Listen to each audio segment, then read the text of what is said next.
안녕하세요. 책 읽는 헬레네입니다. 우리 몸속에서는 매일 암세포가 생겨나고 사라지는 현상이 반복됩니다. 건강한 상태를 잘 유지하면 괜찮지만 그렇지 못한 순간 원하지 않아도 암 판정을 받는 경우가 있는데요. 암 환자가 점점 늘어만 가는 현실에서 기존의 암 수술과 항암 요법만이 정답일지 조금은 신중하게 생각해 봐야 합니다. 아무리 현대의학이 발달했다 하더라도 암 치료 과정에서 여러 부작용과 문제점이 있기 마련이기 때문입니다. 무조건적이고 무리한 암 치료는 좋지 않은 결과를 부르기도 합니다. 상태를 지켜보는 게 나을 때는 방치를, 치료해야 할 때는 세심한 치료가 필요한데요. 오늘 소개해드릴 책은 항암 해방입니다. 지은이 곤도 마코토, 펴낸 곳은 문예 춘추사입니다. 이 책은 암과의 전쟁에서 살아남는 방법을 이야기합니다. 저자는 40년이 가까운 시간 동안 다양한 암을 치료해 왔으며 환자가 가장 안전하고 편안하게 오래 살 수 있는 암 대처법을 설명합니다. 책의 절반은 저자가 치료한 암 환자 51명의 사례와 치료 후기가 소개되어 있습니다.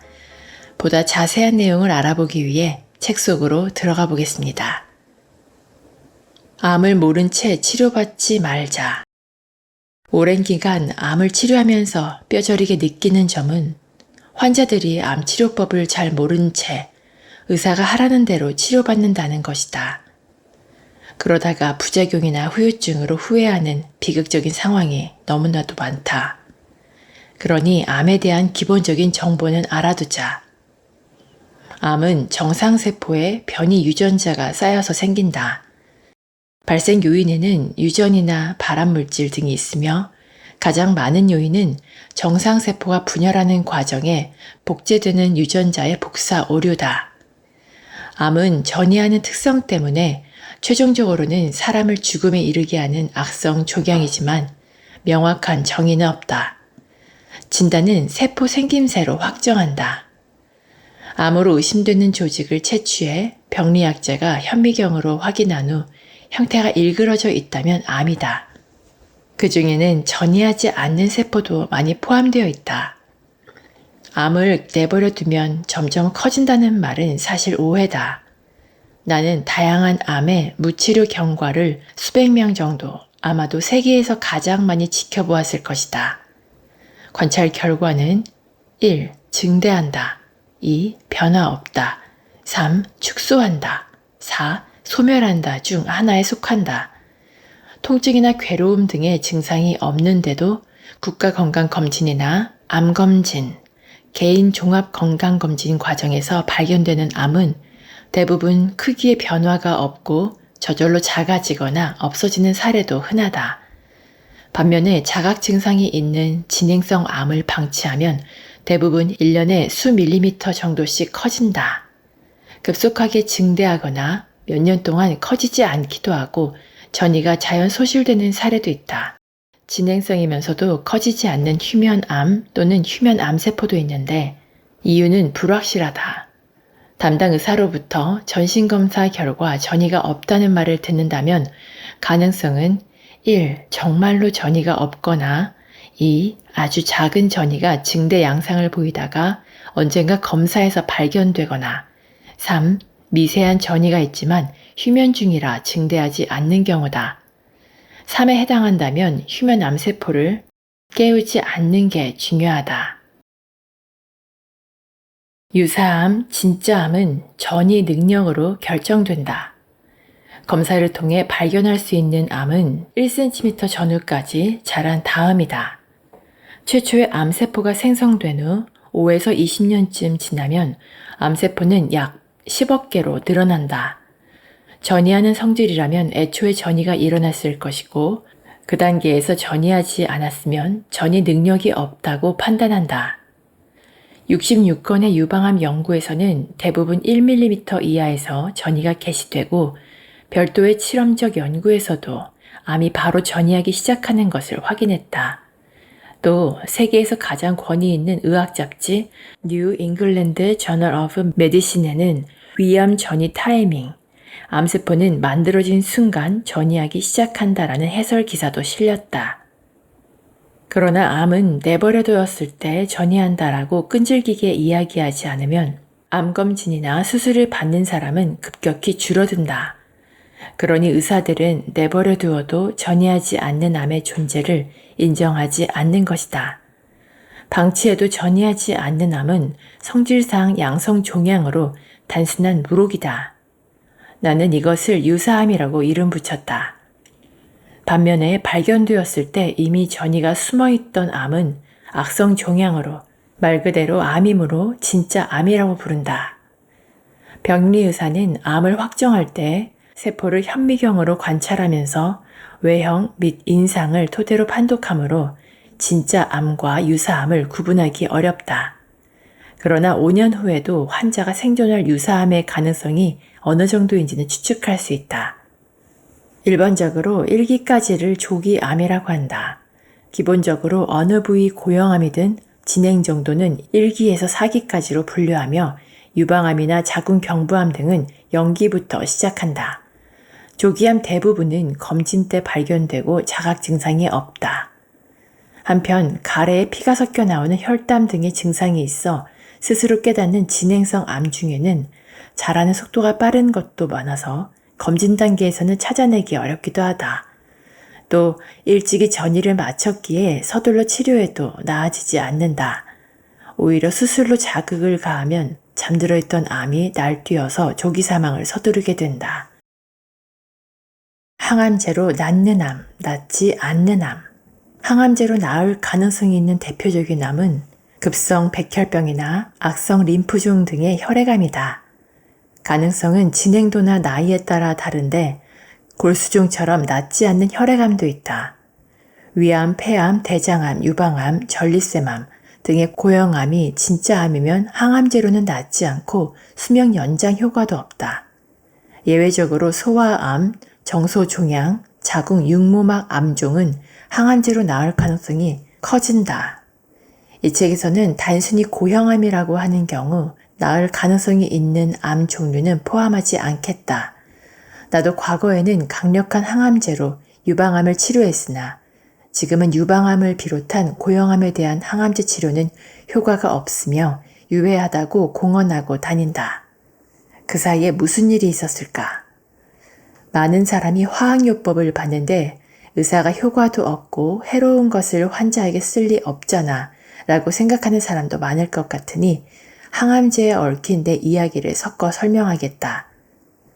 우선 저널리스트인 다치바나 다카시 씨의 체험담부터 풀어볼까. 그가 암 관련 심포지엄에 초빙되었을 때 대학병원이나 암센터 등에 소속된 유명 임상의들이 대기실에서 나누는 잡담을 듣고는 놀랐다고 한다. 다들 항암제의 구체적인 이름까지 줄줄 늘어놓으면서 그 약이 얼마나 듣지 않는지를 앞다투어 털어놓기 시작했다. 원로 의사가 이야기를 정리하듯 결국 항암제로 낫는 암은 사실상 존재하지도 않는 거죠. 하고 말하니 모두 맞는다는 표정으로 고개를 끄덕였다던가. 다치바나 씨가 그러면 곤도 선생님이 암과 싸우지 마라 책에서 한 말이 맞는다는 겁니까?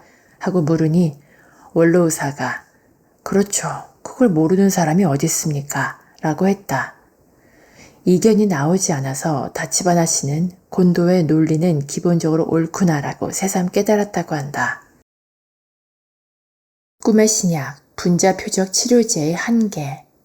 1990년대부터 분자표적 치료제 개발이 활발하게 이루어졌고 세계적으로 다양한 암에 많은 치료제가 승인받았다. 암 종류에 따라서는 최초의 치료제가 되었을 정도다.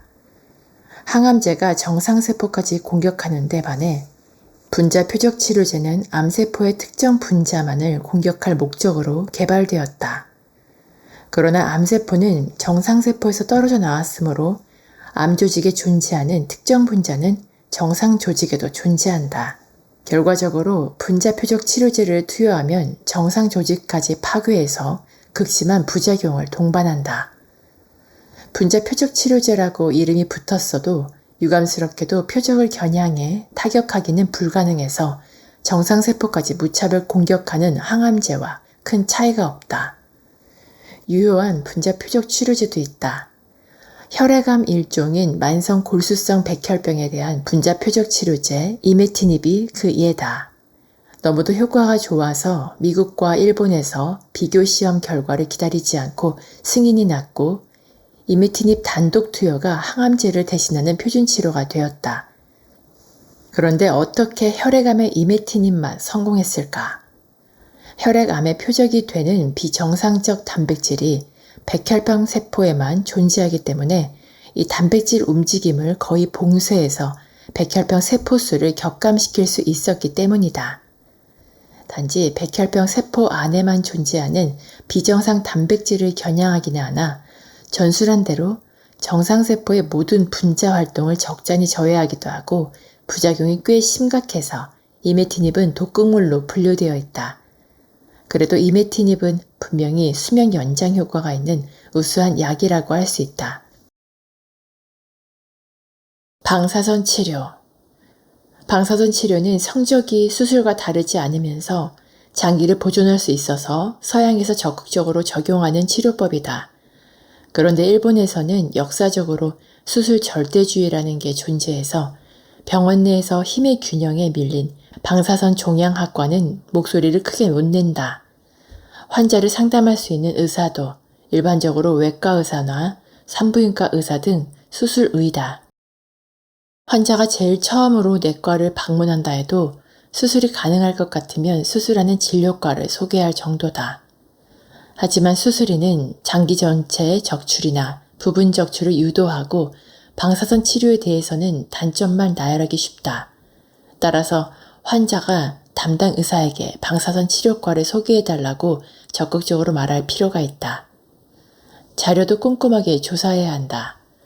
어느 식도암 3기 환자는 대학병원 외과 의사로부터 방사선 치료를 하면 5년 생존율이 25%밖에 안 되는데 수술은 50%나 됩니다 라는 말을 들었다고 한다. 식도암 3기의 수술 후 생존율은 방사선 치료와 마찬가지로 25%이거나 그 이하인데도 말이다. 그 외과 의사는 수술할 경우에 치료 성적이 훨씬 좋다고 거짓말한 것이다. 또 다른 대학병원에서는 하인두암 4기인 환자에게 수술하는 경우에 생존율 5년을 실제보다 3, 4배나 부풀렸다. 보통 방사선 치료 의사의 설명은 수술의가 하는 설명에 비해 훨씬 솔직하다. 단지 솔직함이 초래하는 비극도 있다. 어느 식도암 환자는 외과의에게 고집부려 방사선 치료과를 소개받아서 갔다가 의사로부터 방사선 치료의 합병증이나 후유증에 관한 설명을 너무 자세하게 듣고 깜짝 놀랐다. 수술 위험성에 대해서는 외과의로부터 거의 설명을 듣지 못했기에 환자는 수술이 방사선 치료보다 안전하다고 착각해 수술받았고 바로 합병증 때문에 사망했다는 것이다. 암 방치요법. 무증상 암을 내버려 두는 것은 사실 정말 합리적인 방법이다. 첫째, 수술이나 항암제 등의 부작용으로 고통스러워하거나 생명을 빼앗길 일이 없다. 둘째, 치료 자극으로 휴면암이 깨어나 날뛰는 일도 없다.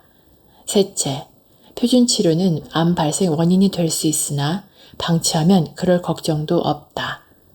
위 세 가지 이유를 종합해보면 암을 방치함으로써 표준 치료 방법을 쓰는 것보다 훨씬 편하고 안전하게 오래 살 수 있다. 단, 암이 심각한 증상을 동반한다면 제대로 대처해야 한다. 상황별로 나누어 설명하자면 방치에 가장 적합한 암은 건강한데도 직장검진, 지역주민 건강검진이나 암검진, 종합건강검진 등에서 암이 발견된 경우다. 이 책에서는 통합해서 검진 발견 암이라고 부르겠다.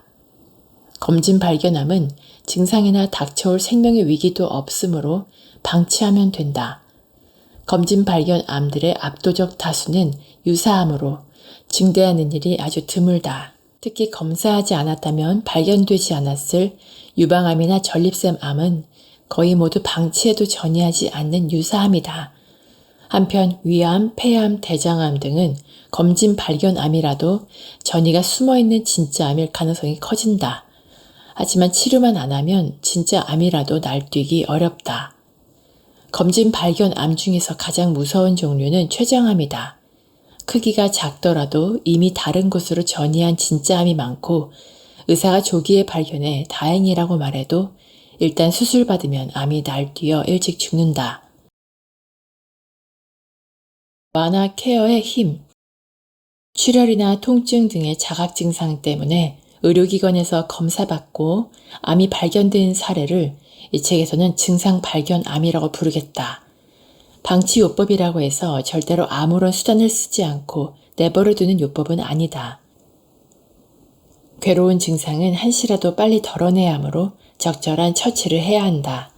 암이 뼈로 전이된 경우 여러 곳으로 퍼진 정도라면 생명에 위협을 주지는 않으나 통증이 심하면 진통제나 방사선 조사를 통해 증상 완화를 꾀하는 방법이 최선이다. 방사선 치료는 고통스러운 증상을 덜어내고 싶을 때 도움이 되는 경우가 많다. 기관, 기관지, 식도, 위, 십이지장, 대장, 담관 등 관상구조로 생긴 장기나 기관은 암으로 인해 내강이 좁아지는 경우가 있다. 상태가 심해지면 음식물을 넘기기 어렵고 숨쉬기 힘들며 변이 나오지 않거나 담즙이 배설되지 않아 피부가 누렇게 되는 황달 등의 증상이 나타난다. 이 증상들은 내버려 두면 생명을 위협하지만 각기 대처법이 있다. 수술이나 방사선 치료 대신 환부에 관상구조 기구를 삽입해서 넓히는 스텐트 삽입술이 최근에는 자주 쓰인다. 지금까지 완화 케어는 수술이나 항암제를 다 써본 환자나 더 이상 손댈 수 없는 환자를 대상으로 했다. 괴로운 증상을 덜어내어 삶의 질을 높이기 위해서인데 증상이 줄어들면 생명력이 회복되고 수명도 늘어난다. 그러니 수명 연장 효과가 없는 수술이나 항암제 치료를 피해서 가능한 한 일찍 완화 케어를 시작해야 한다. 환자의 생명이 줄어들어도 치료만 할 수 있으면 대성공이라는 믿음 아래 수술이나 항암제 치료가 아예 목적이 되어버린 듯한 지금의 의료 현실에서 이 책에 소개된 치료법은 암 환자분들에게 매우 소중한 지침이 될 수 있을 것입니다. 아직 암은 걸리지 않았지만 건강이 걱정되는 분들에게도 참고할 만한 내용일 것입니다. 기회가 되신다면 책을 직접 읽어보시고 암 걱정 없이 건강한 생활 이어가시길 추천드립니다. 오늘도 끝까지 저와 함께 해주셔서 감사드리고요. 구독과 좋아요, 댓글, 알람 설정은 제게 큰 힘이 됩니다. 즐거운 하루 보내시고 다음에 또 만나요.